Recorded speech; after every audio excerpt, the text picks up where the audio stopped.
اول سے آخر تک اللہ رب العزت کا کلام ہے. اس کی ایک ایک بات اللہ رب العزت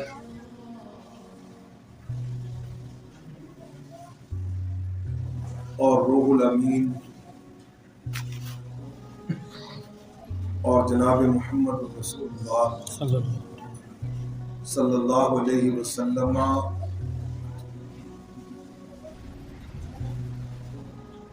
کی زبان اقدس سے ہے.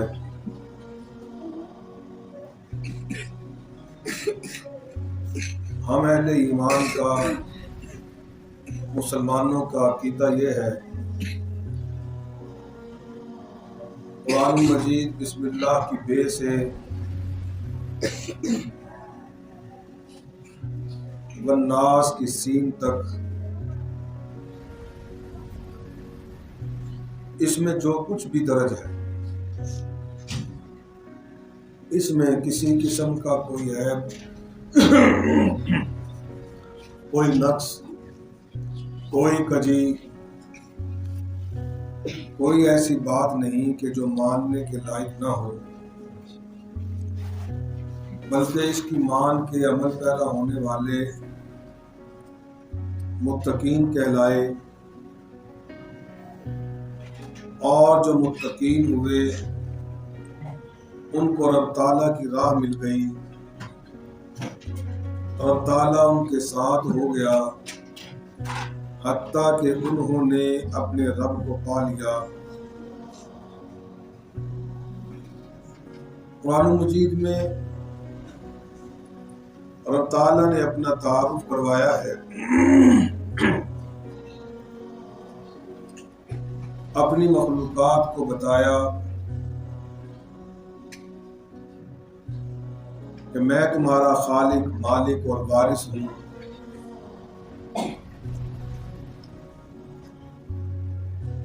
میرا نام اللہ ہے. میں یہ چاہتا ہوں کہ تم میری عبادت کرو.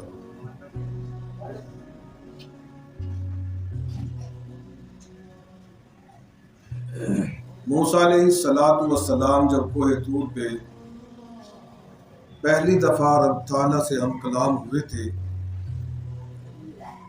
اللہ رب العزت نے جو اپنا تعارف کروایا قرآن مجید نے ان الفاظ کو ہمیں بتایا ہے. رب تعالیٰ نے فرمایا تھا کہ موسیٰ میں اللہ ہوں جی فاعبدنی. مختصر بات یہ ہے کہ میری عبادت کرو. اور قرآن مجید میں دوسری جگہ فرمایا کہ ہم نے انس و جن کو صرف اپنی عبادت کے لیے پیدا فرمایا ہے. ما خلقت الجن والانس الا لیعبدون. قرآن مجید رب تعالیٰ کا پیغام ہے جو انسانوں کے اور جنات کے نام ہے. اس کی دعوت کیا ہے کہ تم اللہ کی عبادت کرو. اللہ یہ چاہتے ہیں مخلوقات سے کہ وہ تابعدار ہو، فرما بردار ہو، ماننے والی ہو. جیسا میں نے طریقہ، سلیقہ، کرینہ بتایا ہے زندگی گزارنے کا، ویسے زندگی گزارے تو اس کا نام عبادت ہے. جیسے اللہ چاہتے ہیں کہ انسان اور جنات ایسے زندگی گزارے، ویسے زندگی کا گزارنا اس کا نام کیا ہے؟ عبادت ہے. یوں کہہ لیں کہ رب تعالیٰ کی مان کے زندگی گزارنا اس کا نام عبادت ہے.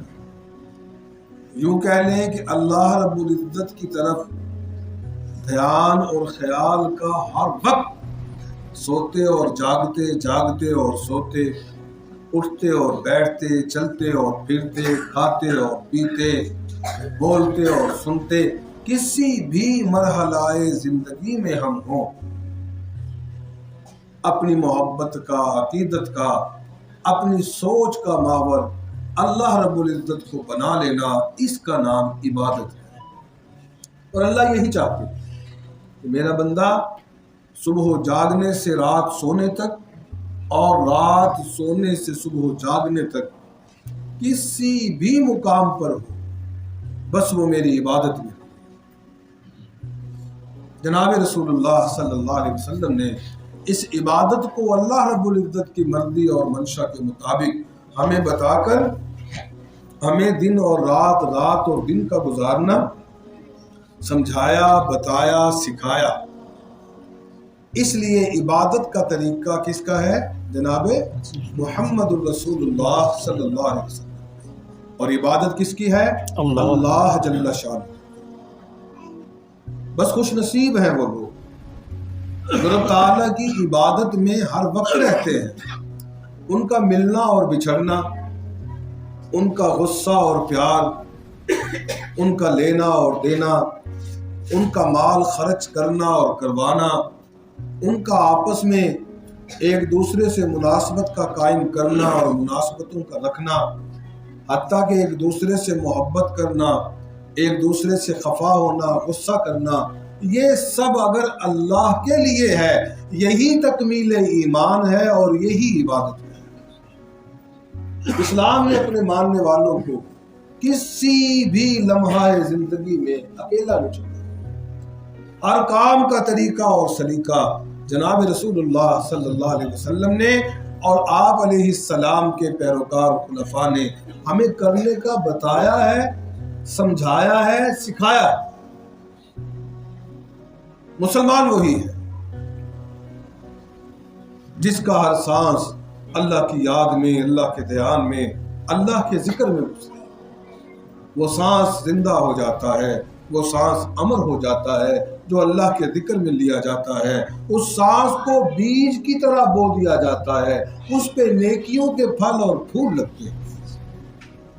جناب رسول اللہ صلی اللہ علیہ وسلم نے فرمایا، جب تم کوئی نیکی کرتے ہو، اللہ رب العزت تمہاری نیکی کو ایسے پالتے ہیں جیسے تم قربانی کے جانوروں کو پالتے ہو۔ وہ بڑا نگہبان ہے، وہ بڑا پیار کرنے والا ہے، وہ بہت عطا فرمانے والا ہے۔ وما تقدموا لانفسکم من خیر تجدوه عند اللہ هو خیرا واعظم اجرا واستغفروا اللہ ان اللہ غفور رحیم۔ سنو، تم جس کسی بھی حالت میں جو کچھ بھی نیکی کرتے ہو، وہ در حقیقت آگے اللہ کے پاس بھیجتے ہو، اور جو تم نیکی اللہ کے پاس بھیجتے ہو، جو کچھ تمہیں دنیا میں میسر ہے، وہ نیکی اس سے بہت بہتر ہے۔ من خیر تجدو، اسے تم بہت بہتر پالو گے۔ دنیا میں جو تمہیں عوض اور بدلہ ملتا ہے، جو خوشیاں اور راحتیں ملتی ہیں، جو عزتیں اور آسانیاں اور کامیابیاں تمہیں ملتی ہیں، تو تم تو اسی میں خوش ہو۔ حقیقت یہ ہے کہ جب تمہیں اللہ آخرت میں انعامات دیں گے، پھر تم وہاں یہ حسرت کرو گے، اے کاش دنیا میں ہمیں کوئی نعمت نہ ملی ہوتی، ہمارے کسی عمل کا بدلہ نہ ملا ہوتا۔ آج اللہ اتنا عطا فرما رہے ہیں۔ وہ خیر، وہ تو سراپا خیر ہے، وہ اعظم اجرا، اور اس کا بہت بڑا اجر ہے۔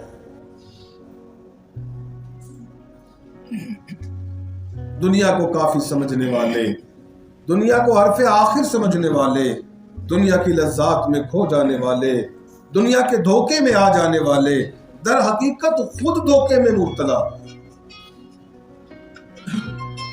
پوچھئے جا کے اس بیمار سے جو باوجود محنت اور کوشش کے وقت، جان اور مال لگانے کے شفا یاب نہیں ہو رہا، اس سے پوچھئے کہ میاں دنیا کی حقیقت کیا ہے، مال کی حقیقت کیا ہے، یہاں کی خوشیوں کی حقیقت کیا ہے۔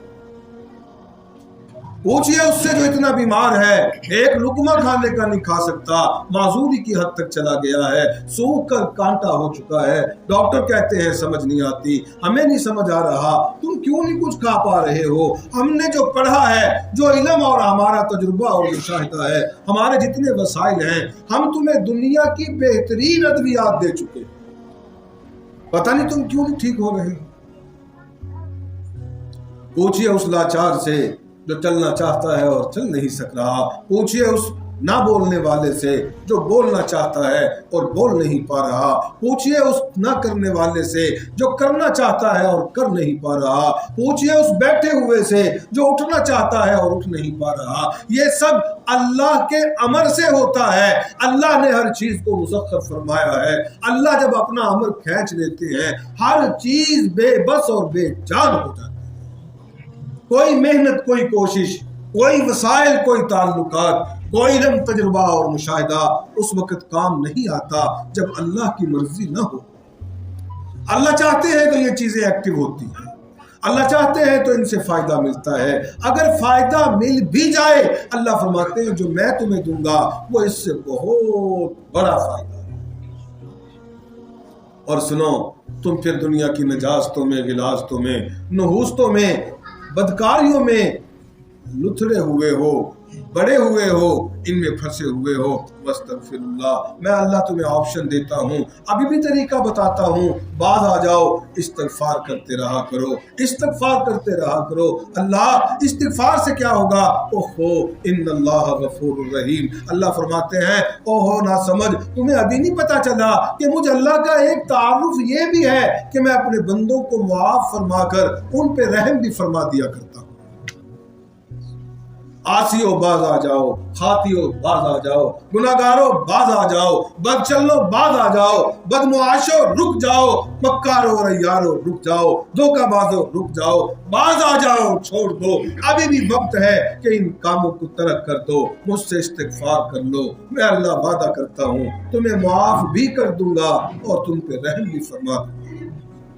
وہ اللہ بڑا مہربان ہے، بہت عطائیں فرمانے والا ہے۔ اس اللہ کا ارادہ ہمارے ساتھ آسانی کا ہے۔ وہ اللہ ہمارے ساتھ 70 ماہوں سے زیادہ محبت فرماتا ہے۔ اس کے در پہ آ جائیے، اس سے مانگ لیجئے، اس کے سامنے سلنڈر ہو جائیے، اس کے سامنے جھک جائیے، کہہ دیجئے میں بھٹکا بھولا بہکا ہوا تھا، باوجود سوجھ بوجھ کے اور علم کے میں نیکیاں نہ کر سکا، میں گناہوں میں پھنسا رہا۔ اللہ میں کمزور ہوں، عاصی اور خاطی، بدکار اور مکار اور گناہگار اور جھوٹا ہوں۔ اللہ آپ کے در پہ آ گیا ہوں۔ آپ تو قادر مطلق ہیں، بادشاہوں کے بادشاہ ہیں، آپ جو چاہتے ہیں وہ فرما دیتے ہیں، مالک آپ سخیوں کے سخی ہیں۔ اللہ احسان فرما کر مجھے معاف فرما دیجئے۔ حدیث پاک میں آتا ہے بندہ ایک دفعہ یوں کہتا ہے اللہ معاف فرما دے، اللہم اغفر لی، اللہ فرماتے ہیں لبیک یا عبدی، او میرے بندے جا، میں نے تیرے سارے گناہوں کو معاف کر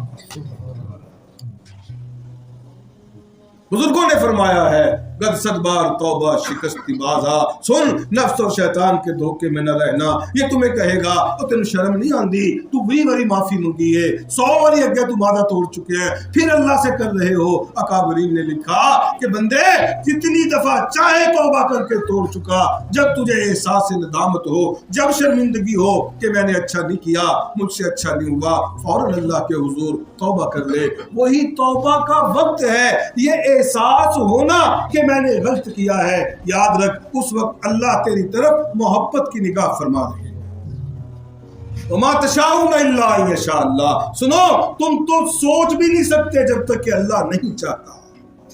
تو جب یہ سوچ آ جائے کہ مجھ سے غلطی ہوئی ہے، اس کا مطلب ہے اللہ محبت سے آپ کو دیکھ رہے ہیں، اللہ پیار سے ہمیں دیکھ رہے ہیں۔ اب اللہ چاہتے ہیں کہ میرا بندہ ہمت کا قدم بڑھائے، اقرار جرم کرے، معافی مانگ لے، تاکہ میں اس کے تمام کے سب گناہ معاف فرما دوں۔ اللہ میرے لیے بھی، آپ کے لیے بھی، کل ایمان والوں کے لیے آسانیاں فرمائے۔ اللہ سب کے سب گناہوں کو معاف فرما کر، احسان فرما کر ان کو نیکیوں سے بدل دے، اور ہمیں وہ خوش نصیب جن پر رب تعالیٰ نے اپنا رحم فرما دیا ہے، اللہ ہمیں